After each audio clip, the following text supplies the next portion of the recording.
Illegally Deaf is a podcast about overcoming obstacles. I'm Danny Burnside, and just this year, I was diagnosed with severe hearing loss.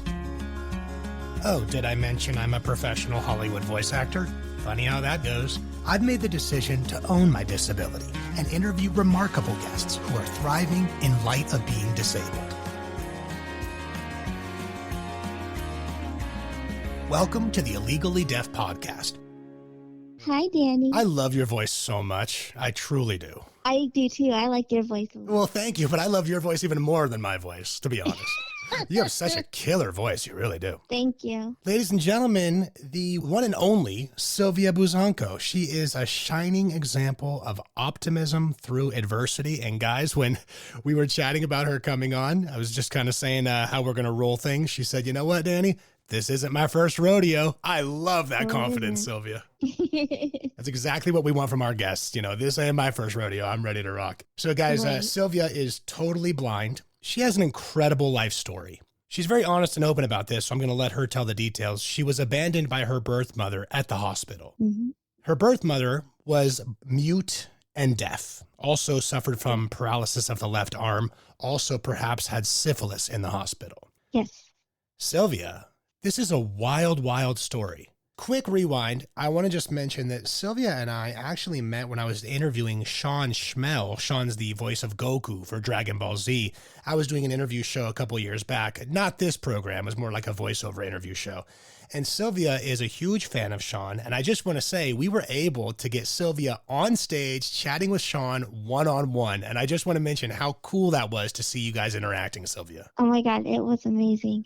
Are you a big fan of anime and animation in general? I am actually a big fan of animation. What's your favorite animated program of all time? Oh, that's a hard one. I have like so many. I love Rugrats. Oh, I love Rugrats. Good choice. That was like my childhood show back in the day. Even just the theme song is so memorable, right? I'm sure we're both humming it, right? I'm sure all our listeners are humming that theme song right now. Yep. You have an awesome voice, Silvia. Silvia shared with me I think it was a YouTube sample of her singing Hallelujah, I believe it was. Silvia, you have a great speaking voice. You also have a beautiful singing voice. Thank you. Yeah, you really do. You're a very talented individual.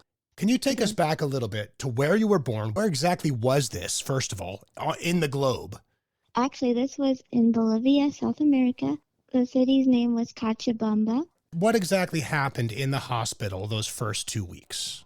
Well, of course, I was a baby. My birth mom had complications. Well, it was after she had me. She had chorea, and she actually tried to find me afterwards, but I was already discharged.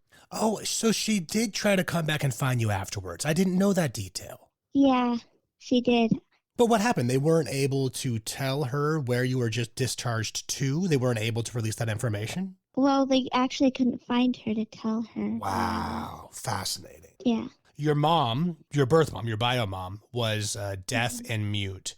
Was your blindness, was that a hereditary thing, or was that due to the syphilis? Do you happen to know how you became blind at birth? It was actually probably from the syphilis because she had it. It was secondary, so that's probably how I got blind. I actually really don't know. So after you were discharged from the hospital, what happened next? Okay, so after I got discharged from the hospital, I was placed in an orphanage called Solomon Klein, which is also in Cochabamba. And how long did you stay at that orphanage? I actually don't know, but probably a year or two. Was this an orphanage that specialized in folks with disabilities, or was this just a general population orphanage? Actually, it's an orphanage that specialized in blindness. Interesting. Okay. So then later, you ended up being adopted. After I was placed in an orphanage, I placed in a foster family in Connecticut. And then after staying there for 9 months, I actually met my adopted mom in Connecticut. She came up to visit me a few times. And then my foster mom's parents actually lived in Corey, Pennsylvania. So I was there with them, visiting them. And then my adopted mom actually saw me and just wanted to adopt me. I know you were very young, but to the best of your recollection, what was your first impression of your adoptive mom? My adopted mom, I think she's very sweet. She was very caring. She knew that I suffered a lot and she wanted to give me the best, care possible. Sounds like she's a pretty amazing woman herself. She is. She really is. Let me ask you this, though. The orphanage you said was in Bolivia, right? Yes. How did you end up going to Connecticut from Bolivia? I was actually on a medical visa. And then after you were adopted, you moved in with that family in Pennsylvania. Yes, exactly. You also mentioned that you've had 6 cornea transplants and 2 laser surgeries. How has that experience been? Was that a traumatic experience to go through those operations? I don't think so. I thought it would help me gain my vision back. I do remember that one of my first cornea transplants I had in Connecticut actually was the one that helped me gain my vision back for an amount of years. But then it eventually faded? Yeah. Would you consider to have a similar operation done again? No, I think I finally accepted that this is who I am. I think acceptance is a really beautiful word. I'm glad you said that. I wish I could think of the name of the film. There was just the name of a film that came out within the last 5 years. Maybe you know, Silvia. And it's about a gentleman who was a drummer in a death metal band or a hard rock band, and he ended up going deaf. A big theme of that film is that he is considering getting a surgery done to try to reverse the deafness. And the deaf community is encouraging him that he doesn't need to get surgery because he's perfectly fine who he is. I think acceptance is a beautiful word. It is. It really is. I think myself going through what I'm going through, acceptance has been a big thing. Rather than being fearful, I've just accepted it. Said, well, this is the diagnosis. Let's figure it out and move forward. Right, exactly. And do you have any desire now to recontact your bio mom? I keep going back and forth, like if I want to try to find her again or not, because again, I just accept what things are right now because I'm happy where I am with my adopted family. So I don't know. Silvia, let's talk a little bit about some challenges you've faced being blind. I want to specifically talk about bullying that you may have faced in school. Let's go back to elementary school, junior high, early high school. Did you face any amount of bullying due to being blind? I actually faced a lot of bullying in middle school up to high school because that's when my vision was getting worse. In elementary school, it wasn't that bad because I had enough vision to participate with other peers. How did that make you feel when you were facing that type of bullying? I felt really down about myself and I just was very depressed, and I didn't like being treated that way at all. And how about as you've gotten older, has your viewpoint of the bullying changed? Have you come to any different thoughts about it? To be honest, I'm still actually getting bullied online from other blind individuals. Why is that?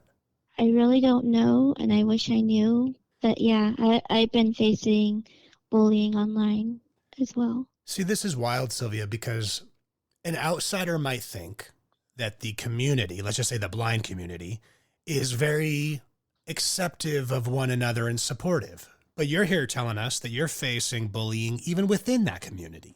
Yes, that's right. That's pretty interesting. I'm sorry to hear that.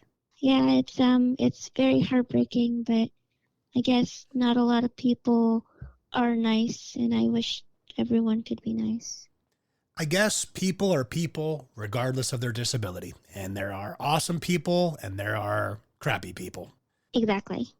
Let's talk about some social challenges being blind when you go out in public. Is that difficult? You know, let's just say you're going out to eat or you're going shopping, or what kind of challenges do you face being blind just going out? Sometimes I always wish I could drive and just, drive anywhere I want. But that's pretty much the big challenge. I would love to drive, but I know I can't because I can't see. The other challenges I faced was in public with people like looking at me and asking questions, especially when I was younger. I was not ready to answer those questions. And I'm sorry if I have this terminology wrong. Do you use a cane, like a seeing cane? I wish I knew the term for it, and I apologize. Yes, I do use a cane. You find that to be fairly helpful? Yes, I do. I really do. I always call it my friend. Nice. Yeah, Was that a difficult learning curve, though, to figure it out when you first started using that? I don't think so. When I was little, someone just gave me a really tiny cane and I just learned how to use it right away. And what type of media do you like? You're a great writer. Do you like to read as well? What type of media do you enjoy consuming? I love music. Music's like my big thing. How'd you become such a great singer? Well, I took singing lessons since I was 12 up until I graduated high school. I was super impressed when I heard your singing voice, for real. Thanks. You've got a killer voice all around, singing and speaking. Aw, thank you, Danny. Do you face any challenges as far as accessibility goes in media? Definitely reading pictures. I mean, if it has like captions on them, then yeah, I can read them with my screen reader on my phone. Can you tell us what that screen reader is? It's called VoiceOver, and what it does, it reads what is on the screen. Like if I'm reading a message, it will just read out loud what it's saying. What is audio description? Audio description is a track that blind people use whenever they're watching a movie or a TV show. And what exactly does that provide to blind people? It actually provides information of what's happening on the screen. Like someone is going to the kitchen or this person is fighting someone else. So it's actually playing over the music and the dialogue tracks? Yes. Do you feel that accessibility in media is improving over the last couple of years? Well, they need to add more audio description on other platforms. Is audio description available on the internet as well? Like, let's just say YouTube, for example. Sadly, it is not, and I wish it was. Yeah, that's interesting. I would have thought that they would have gotten that ball rolling by now. Yeah, I know. But I can tell you what services do have audio description. Please. Disney Plus, Netflix, Paramount Plus, Amazon Prime, and Peacock. So these are all streaming platforms. Yes, they are. Is there audio description on network TV? NBC, CBS, ABC? Yes, there is. However, you would have to press a specific button for it to be on TV. Whereas on the streaming platforms, it's just you already set it on in your settings beforehand, and then anything you watch will have audio descriptions? Yep. Way more convenient. Yes, it is. Can you peel back the onion a little bit and let us know what challenges you may face as far as mental challenges go? Maybe slight depression or, we all get down on our situation. You've been through a lot. Well, after I was abandoned or trying to navigate through my new lifestyle, I dealt with a lot of trauma because of being abandoned and separation anxiety and all that stuff. I'm sure that still affects you to this day. It does. It really does. Slowly working on it. It's a process, isn't it? It is. It is a very long process for me. And then the bullying didn't help much either. For sure. It also caused a lot of mental health challenges. It really goes to show we never know what folks are going through. Like those people that were bullying you, they probably had no idea about the tragedy of being abandoned that you experienced. Yeah. Do you have a lot of other friends who are blind, or are most of your friends, do they have their vision? Well, to be honest, I actually don't have too many friends. I do have some friends that are blind and some friends that are sighted, but not a lot of friends. Do you find that the friends who are blind understand you on a level that sighted friends are not able to understand you? It depends, because of the mental health challenges, I don't usually indulge what happened to me to a lot of people. I think that's wise to a degree. We have to be honest and open and vulnerable. We also have to protect ourselves, don't we? Yes, exactly. I think it's a case-by-case situation. We meet people that we know we can open ourselves up to, and others, I think right away we know, hey, this is not really someone I'm going to expose myself to. Exactly.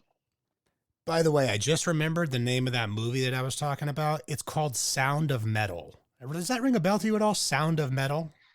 It doesn't, but I should check it out. 2019.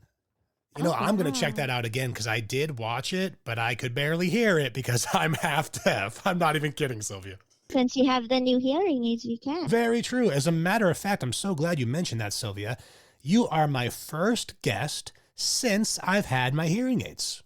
Oh, that is awesome. Yeah, very cool. I'm so glad you mentioned that because I wanted to mention that to our listeners too. I just picked up my hearing aids. So 4 days ago, guys, I've been wearing hearing aids for 4 days. That's awesome. Oh, I absolutely love it. I instantly am grateful to have them. I'm so happy that I have them. I'm reminded of sounds I haven't heard in a long time. For example, how loud the toilet is flushing. I'm not even kidding. It is loud. It's like, whoa, that's a lot louder than I remember it being. The refrigerator hum, even driving home from picking up the hearing aids. I literally had to turn my aids down 2 notches just driving home, Silvia, because all the sounds of the car. It was so, It's overwhelming. It's overwhelming. The engine, I was on the freeway, the engine of my car, the cars whizzing by on my left and right. Oh, man. Oh, my gosh. I've heard that some folks will bring their hearing aids down for the first month or so just for that adjustment period. Mm-hmm. But I'm grateful, Silvia. Through this entire experience for me, I've made the choice to approach it head on. And I'm just grateful that this technology exists that can help amplify what hearing I have left. Yeah. Like, I am grateful that the technology I have that helps me with, since I don't have vision, that helps me what's on the screen or whatnot. It's funny, Silvia, because you and I are really similar, but we're dealing with separate difficulties. Exactly. But our experience is actually similar. We both have challenges and we have to be inventive of how we're going to deal with those challenges. Yeah. My friend was asking me, will hearing aids restore your hearing? And I had to be very honest with him. There is no hearing aid that will restore your hearing. You're never going to go back to the hearing you had when you were 8 years old and had perfect hearing or whatever. That technology does not exist. Yeah, right. What it can do is it can amplify what hearing you have left. So the important thing for me now is to protect the hearing I have left. Because I have to rely on my hearing. Such a great point. I'm so glad you brought that up. You really have to rely on your senses that are functional. Yes. I think I was even doing that a little bit. Actually, one of my guests, John Watkiss from the John Watkiss episode, mentioned that he realized he was reading lips before he was aware of his hearing loss. I think I was doing the same thing, Silvia. I catch myself now, even with the hearing aids, watching someone's mouth when I'm talking to them.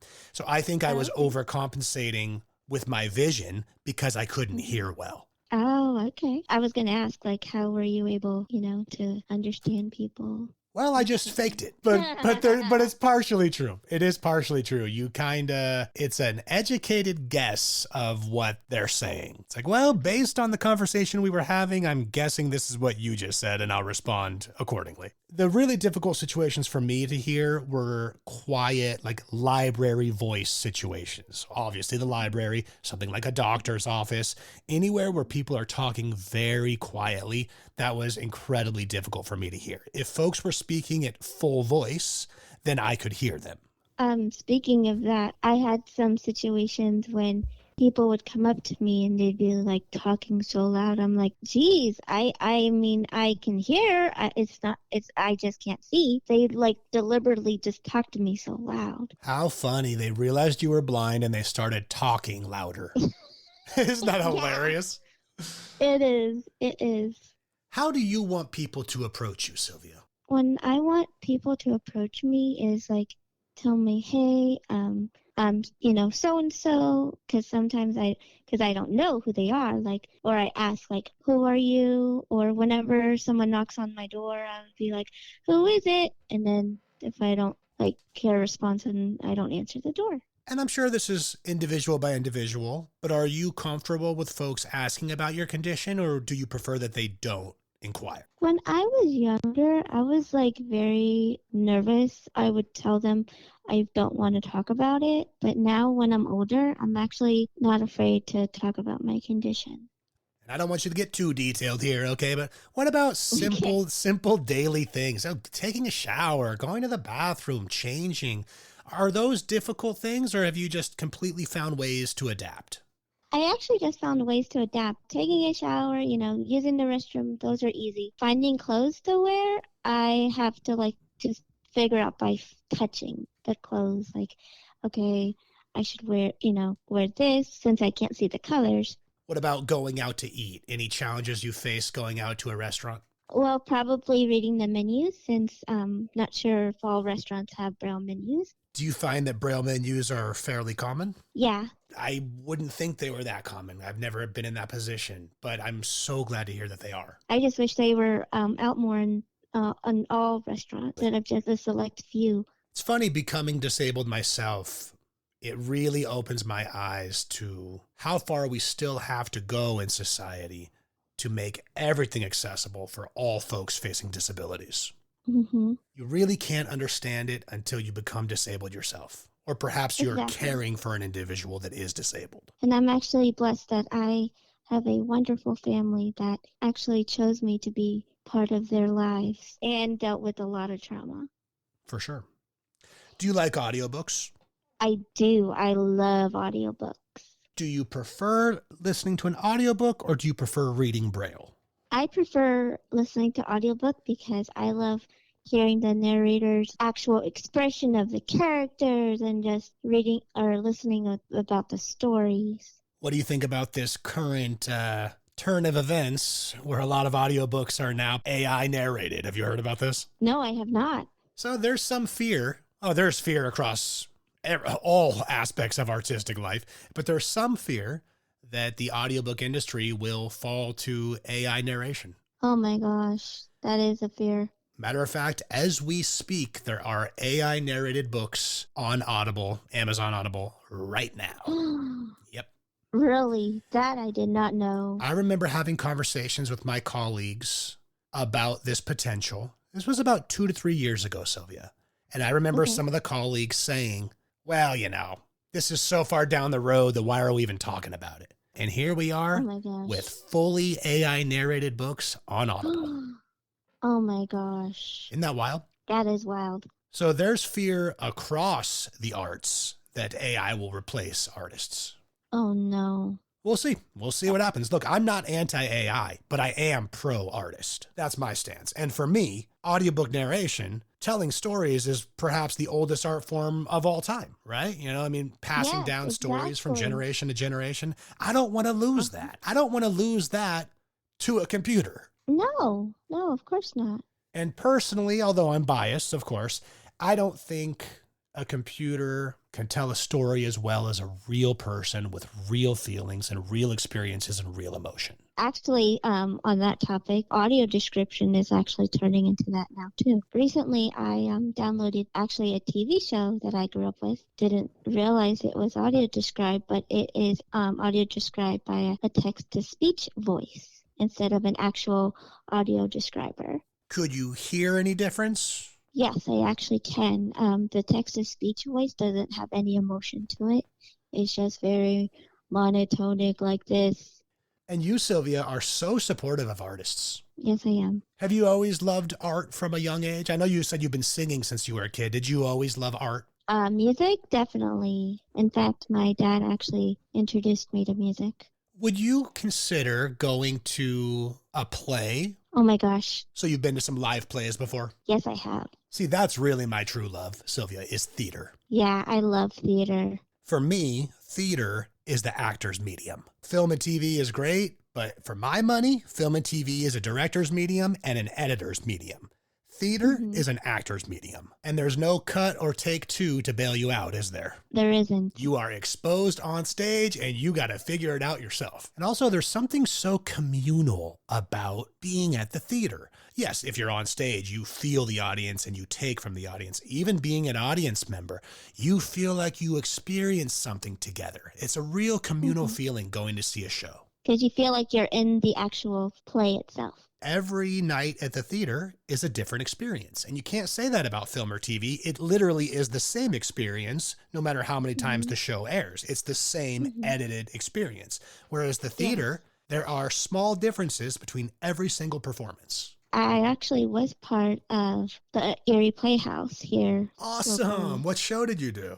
Well, I actually did a couple. I did Anne of Green Gables, and I did Joseph in the Amazing Technicolor Dream. Love it. Andrew Lloyd Webber. Hilarious. Exactly, yeah. And those were fun to do. Sylvia, that is so cool that you've done theater as a blind person. Yes. Was this a blind production or were you acting alongside actors with vision? I was actually acting alongside other actors with bad vision. I'm just so impressed that you've done that. Mm-hmm. What kind of additional challenges did you face? Like, blocking the scene, kind of like, where you're going to stand, how you're going to enter. What was the blocking of the scene a little more challenging because you're blind? Yeah, like where to come out, and then the body language, because I couldn't see like what everyone was doing.